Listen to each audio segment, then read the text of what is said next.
Earlier this year, the Charlotte-Mecklenburg Police Department shared a video from an arrest in March of 2024 involving an officer who has been charged with embezzlement. The officer was accused of taking money from a suspect who was in custody after nothing more than a routine traffic stop, an incident that was captured crystal clear thanks to the department's mandated body cams. It all started on the day of March 14th when a motorcycle cop pulled over a single driver in a tan Mercedes SUV. The officer approached the driver's side door where the male occupant rolled down his window to ask what he had been pulled over for. The officer quickly informed the man he had been clocked going 68 miles per hour and took his identification to run a scan on his driver's license.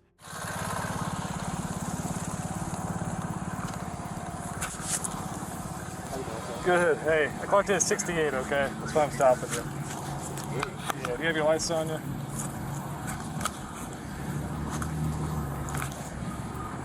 Alright, just give me a moment, alright?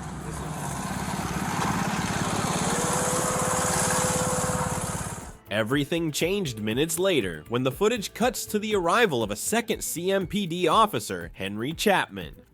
Chapman wasn't just in the area or a curious bystander. Rather, he was called because after a quick check of the system, it turned out the driver of the Mercedes actually had a federal warrant out for his arrest. The officers needed a cruiser if they were going to arrest the driver, and Chapman was the first to respond. Hey, appreciate you coming out. I haven't talked to him yet. Oh, good. Yeah, I haven't talked to him yet. I'm telling him no, it's a basic warrant out of Mexico County.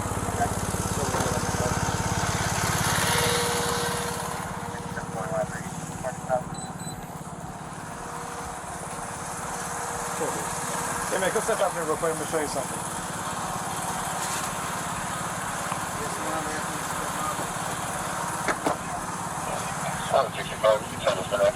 Sir, come on, step back here. Go ahead and face that car. Touch your phone on the top of it. What am I doing? I'm going to explain everything to you. That's why I'm having you out. Okay? So you are under arrest at this time. You have a warrant out for your arrest. A warrant for what? I'm going to show it to you in a moment, okay? Is this your car? It's my girlfriend's car. Your girlfriend's car. Did he drive it, the guy that's in the passenger seat? Yes, sir. Go ahead, twist your feet up there. So, what am I under arrest for? I'm going to show it to you, okay? Come back here for a second.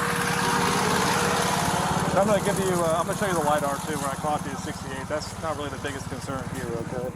As you can both see and hear, the driver has no idea there's a warrant out for his arrest. However, the detaining officers don't seem very keen to explain why that is. After multiple attempts to ask for clarity regarding the warrant, the officers tell the man they'll share further details once he's inside the cruiser. But first, they decide to search the driver's person to identify everything he's carrying. And, as it turns out, it's not much of anything, outside of a few dollar bills, coins, and his phone. Anything on you need to know about? This a poker stick? No, sir.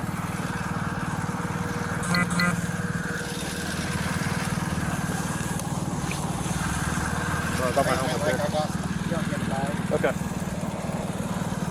Do you want to bring these items with you or leave them in the car? Yeah, you can give me. You can put them in my pocket. Okay.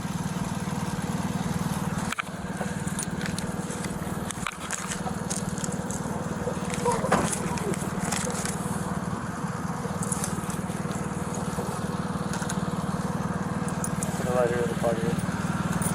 Step feet right just a little bit. Okay. Let me get this step out your way first. All right. Can I get my? Can you get my phone? Yes, I'll go for it. The arresting officer checks the items, then inexplicably starts putting it back into the man's pockets. That is until he finds a pocket he originally missed and opens it up to reveal a bundle of cords, cables, and a fat wad of $100 bills.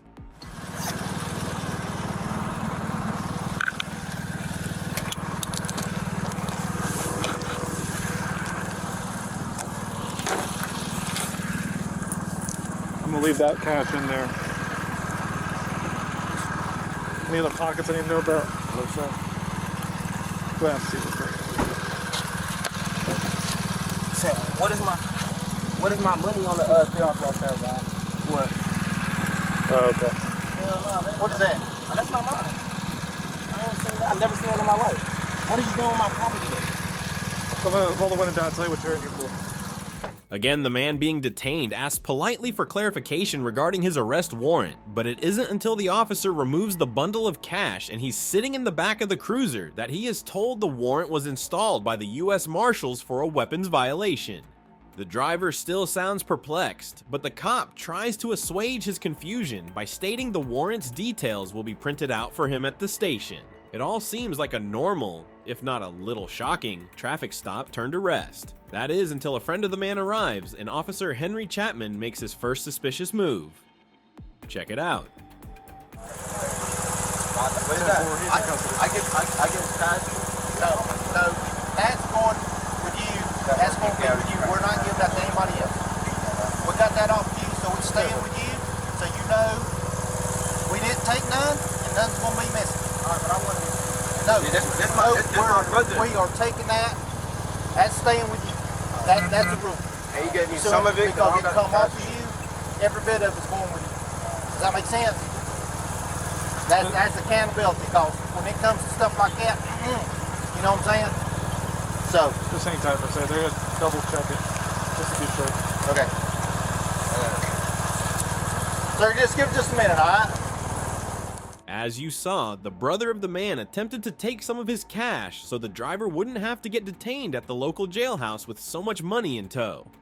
The man himself even gave his brother his blessing to take the cash, but for whatever reason, Officer Chapman prevents this from happening. Even when the brother tries to work with Chapman, saying he'll just take a portion of the money, the officer says that's not how it works, and every single penny taken from the man's pockets must stay on his person. The cash is then inserted into an envelope and the brother is asked to stand to the side while the officers wrap up the arrest. During this entire interaction, Officer Chapman fails to give a proper reason as to why the money can't be left behind. The footage then cuts to additional body cam recordings taken once the officers and the suspect arrive at the station for booking. Yeah, here. Here you go. I got you. Yeah, she's counting it right now. You're gonna watch me, okay? I heard the early band get caught. How about check it out? 1, 2, 3, 4, 5, 6, 7, 8, 9, 10. 1, 2, 3, 4, 5, 6, 7, 8, 9. Excuse me. Yeah. I'm not trying to question you or anything. Let me count it first. and No, then can you look in between his legs real quick? I think he just put some more money in between his legs. I'm sorry. Before the officers or the man head inside, the cops let the arrestee know they're going to count his money. The idea is that with his confirmation of the amount on hand, he'll know exactly how much cash is going in with him and how much he should have when he ultimately leaves. The problem is, the counting doesn't get very far before the man realizes he's already been shorted. After the female assisting officer gets through a stack of $100 bills, the arrestee politely interrupts her, asking if she or another officer can check Officer Chapman because according to his own testimony, Chapman had kept some of the money and tried to hide it between his legs. This accusation came seconds after the man can be heard mentioning the snapping of his rubber band, the one that was holding the stack of bills together. At first, no one really responds to the man's accusations of theft against Officer Chapman. In fact, the assisting officer acts flustered when the man doesn't drop the subject after he first alerts them to what he just witnessed. She kept asking him how much money he had upon arrival at the station, but the man wasn't about to give out any details until he was heard. Sir, listen to me. Tell me how much cash you had on you. What was the amount? I just want to see. I'm not gonna lie. Can you check? I'm not going nowhere. Can you check your fellow officer for me, please? Yeah. Hell no. He just touched me. I heard the rubber band pop. He told me, oh, I had to look. And he's moving. He's moving in between his legs. Sir, stand right here. I'm gonna stand right here, but can y'all please check y'all fellow officer? Please. What's going on? It may have seemed like the man might have just been stalling his inevitable detainment or was making up the accusations to try and get back at the cops who just arrested him. But it starts becoming more and more obvious the man wasn't playing games. Look at the face of the officer as the accusations ramp up and the man gets more agitated. It's definitely not the face of an innocent person. It appears as if nothing is going on in his brain at that moment, just the glare of someone who knows they just messed up. The man continues to point at Officer Chapman, whose hands are hidden behind the cruiser door, saying the money was in his hand and being moved within the vehicle. It does appear as if Chapman is doing something discreetly, as he conveniently doesn't show his hands until well after he's accused of shifting something around in his seat. Unfortunately for the suspect turned victim, Officer Chapman's fellow CMPD officers continued to ignore his pleas for validation. Even when a sergeant walks in on the conversation at hand, everyone's focus is on the arrestee rather than the suspicious-looking cop still sitting in his cruiser. It's too bad, because while they're telling the man to look at the sergeant, it appears Officer Chapman is still worried about something in his car. He's tucking money. He's tucking money right in his right hand. Tell me how much money you He's had tucking on money. you. He's tucking my money. That's a problem. Can y'all check him? Watch as his eyes look down twice at the pocket below his cruiser's window, right as the sergeant ironically says if anyone is caught taking his money, they'll be in big trouble. Listen. Come on. I've been cooperating Let me with you tell you guys the whole time. I'm not gonna allow anybody to take your money. Look at him. He's moving. But look at me. Look at me. If someone takes your money, it will be a big problem. All right. No one's gonna take your money. I can see his hands. I can see exactly what he's doing. No one's gonna take your money. She's gonna count your money. There's more money. Watched him touch my money. And you There's guys more didn't money even in check here.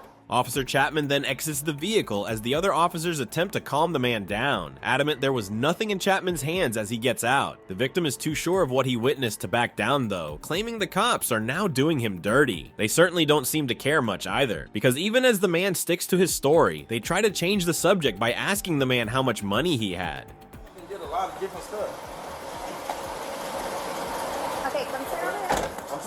But y'all already let him move. Like, there's no way. Like, watch. That's crazy. I can't believe y'all just did me like that. How much cash do you have on you total so I can count it out and we can verify if it needs missing? That's what I'm asking you. We You can know, do this you know right what the now. total amount was? Man, I honestly don't. The money was for bills. My wife gave it to me. The one that she tried to give me. I tried to give her the money. He said, don't give it to her. Okay. Because I went to Wendy's. I got a Wendy's Okay. receipt right. But do you know how much cash you had on you so I can count it out so we can verify the total? Do you know approximately how much you had on you? If I say a number and I get it wrong because he touched the money, then it's going to be all wrong. But I just don't understand why I heard my rubber band being popped. I just grabbed it from the seat to give to her. That's not what you just told me either, boss. I did. That's what I did. And I handed her the I'm not going to lie, boss. envelope. Have I gave you any problems? No, sir, you have in your not. car? That's all I wanted to ask, sir. I just don't understand why y'all couldn't. Like, I'm not going. I sit on my face. I'm not going nowhere. I just wanted I'm to. asking you what your total was so we can count it out. You can watch me count I'm it out. not sure. I'm and we distraught. can It's a verify. lot. It's a lot going on. I didn't Okay. even know I had a warrant. I'm just trying. Okay. I'm just trying to like. So if you What's it called? I'm trying to like just like comply with you Yeah, guys. I got but you. that just doesn't make sense to the point where like I just watched him. Me and you both watched him move his hands. I watched him tear up. I watched him look at you and tell him like look at you until you know you're not about to.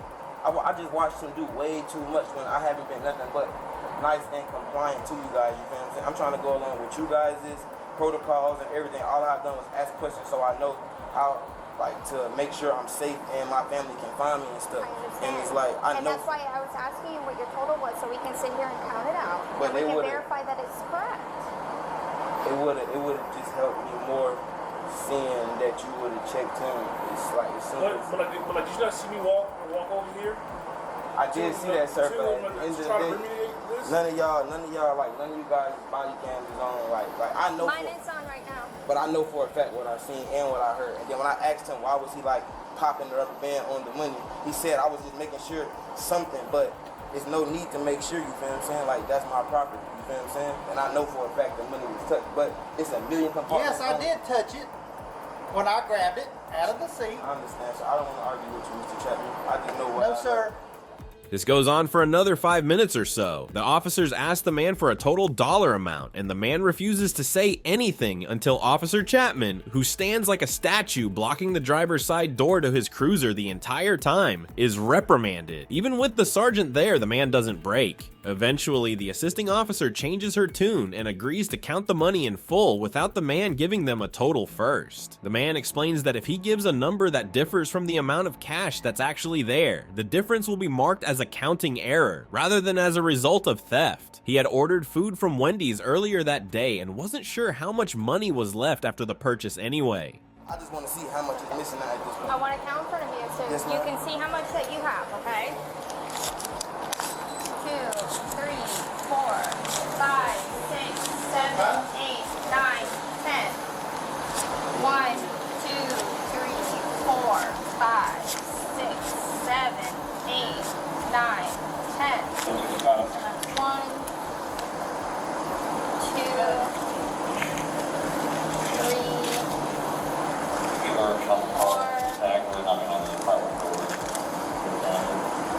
5, 6. Yeah. Hold on. Hold on. So that's 7.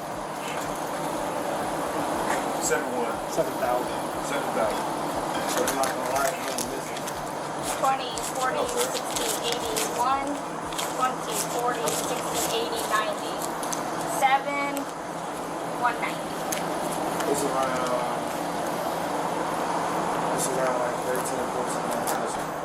The officer finishes counting and announces the total to be $7,190. The man, however, immediately recognizes that number to be too low, claiming $1,300 or $1,400 is missing. The assisting officer says they will make a record of him saying that, to which he doesn't back down. In fact, he takes it a step further, asking if anyone at the CMPD station could search Officer Chapman for the missing cash. Documented that you're saying that, okay?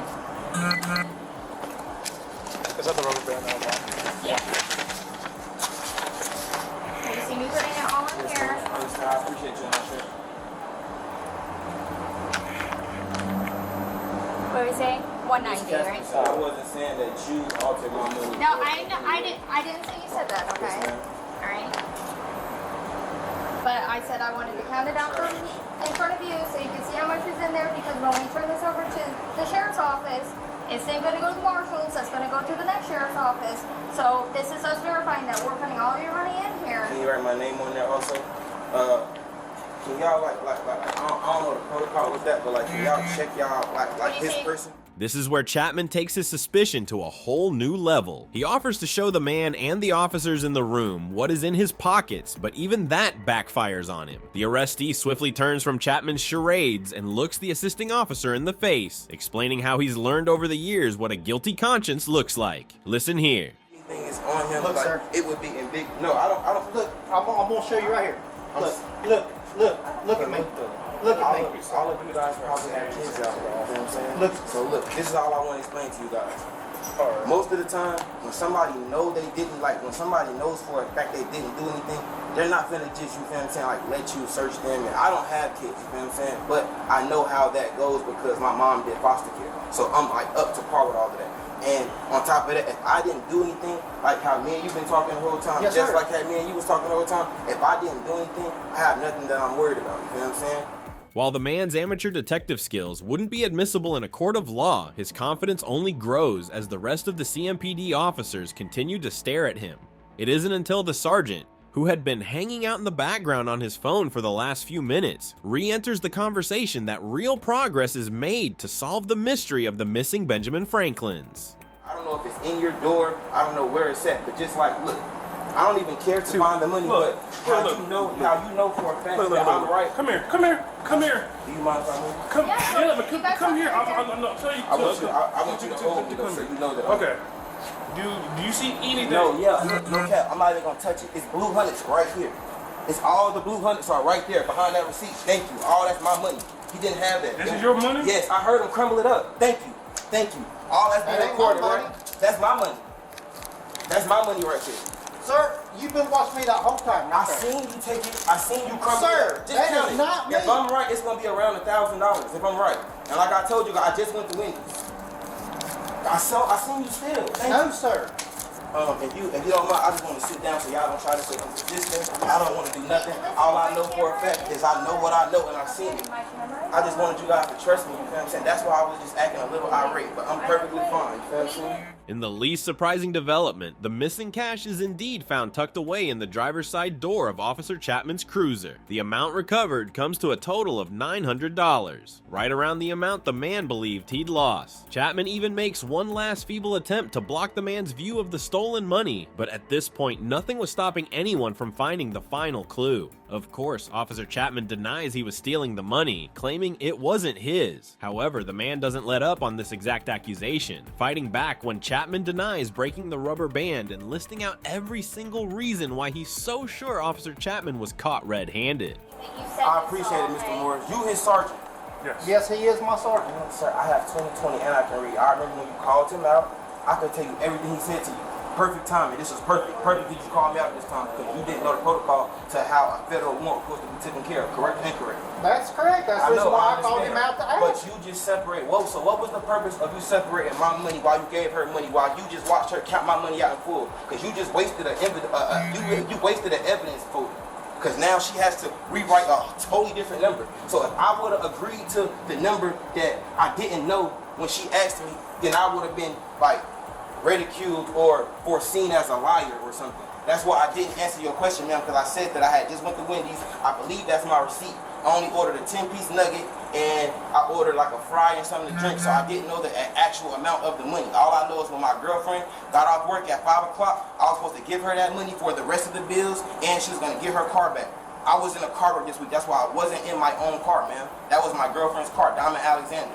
That's why when you initially pulled me over, and y'all probably have my phones, you can see the call record. I called her at like 4 or something to let her know, babe, I'm being pulled over in your car. In my eyes, I thought it was gonna be for the T-tag, temporary tag thing, the sticker, but like It was initially just for your speed, I promise you that. no, I apologize, sir. I apologize. I'm just trying to do what I gotta do, but I know for a fact what I heard. I have 20/20 vision. I'm not a criminal. I don't do things that I'm not supposed to. I heard him tampering with that rubber band. Okay. That rubber band was on that money because my girlfriend gave me the money this morning and told me I wasn't even supposed to be in her car. I just took it because I didn't want to be Ubering around all day and my girlfriend had a car and she was going to work. I was supposed to be picking her up off Central at her job, at her little, where she do cosmetics at. With that money, we supposed to go to the bank. I'm pretty sure when y'all check the car, y'all see the little chase. After giving his version of the events from the day, including why he was driving his girlfriend's car, the sergeant asks for his full name, to which the man replies with Moncra Moon. Mr. Moon then asks what will happen to Chapman, making absolutely certain this incident wouldn't be forgotten. The rest of the present officers don't actually give much detail outside of assuring him supervisors will be called, but that he will need to go to jail regardless. Information is then exchanged.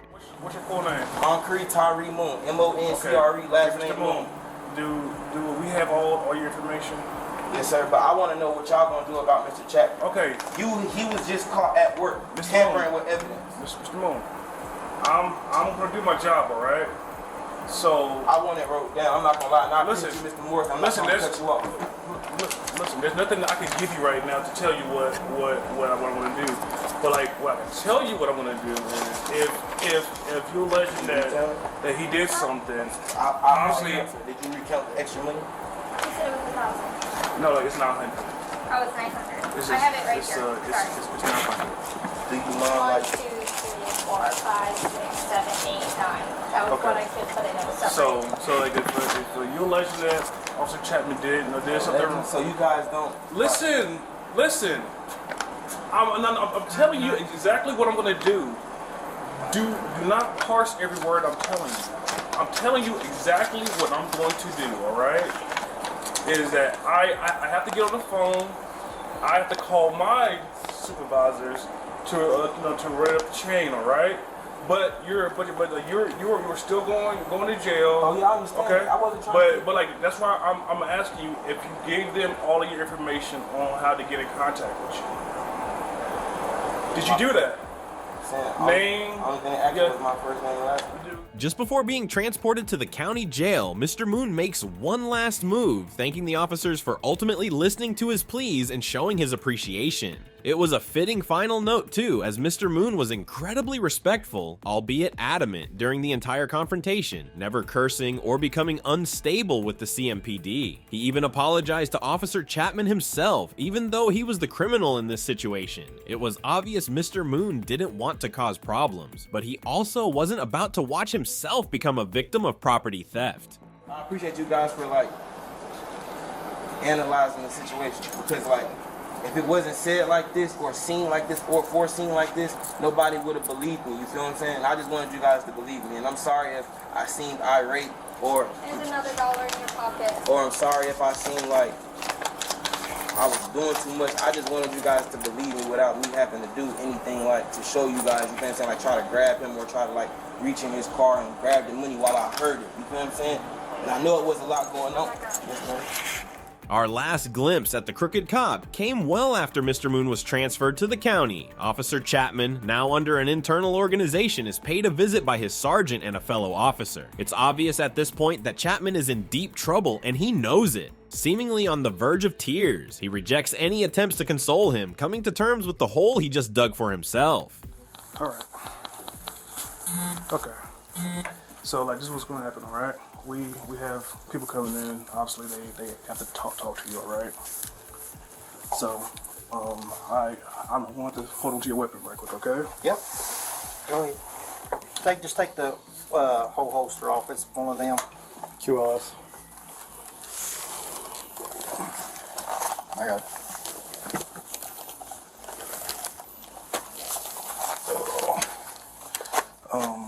Sergeant Burke and one of his detectives will come and speak to you, alright? So just chill out, relax. Do you need anything? No, I just want to apologize to everyone and say, man, one of these things, dude. And I'm sorry. I hear, brother. Anything to drink or anything, man? No.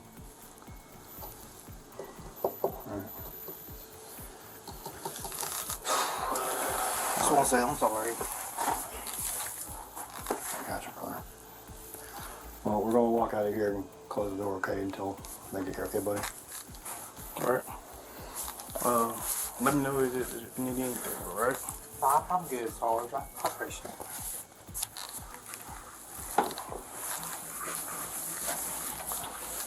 In the aftermath of the video, Officer Henry Chapman, who had been with the Charlotte-Mecklenburg Police Department since 2009, was arrested and placed on unpaid leave during the investigation. CMPD investigators reported that Chapman initially denied knowing about the money, but later admitted to taking it, claiming he wasn't stealing. According to a police affidavit, Chapman was seen fidgeting around in his patrol car, moving the money between his legs and into the cruiser's pocket. Chapman resigned from CMPD the day after being placed on leave. He was then arrested and charged with 1 count of embezzlement. Charlotte-Mecklenburg Police Department Chief Johnny Jennings stated the following: "This is deeply disappointing for our organization. We hold ourselves to the highest standards, and a violation of that trust is a serious offense. However, I want to assure the public that we take all allegations seriously, and we will not tolerate misconduct within our ranks. I'm proud that the supervisor and other officers on scene took immediate and decisive action to investigate the situation and determined that our officer needed to be arrested. No CMPD employee is above the law."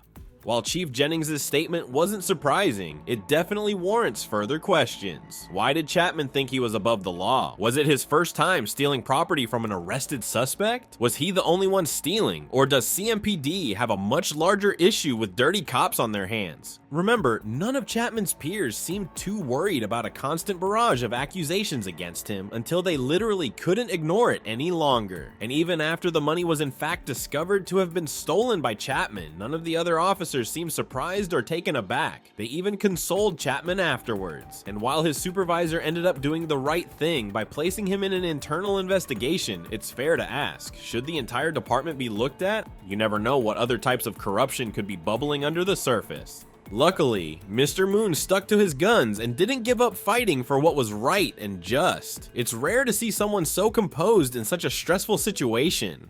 And unfortunately for the dirty lawman who got caught with mud on his hands, his unwavering confidence was key. Sometimes that's all it takes to catch a thief, even if the thief is a crooked cop.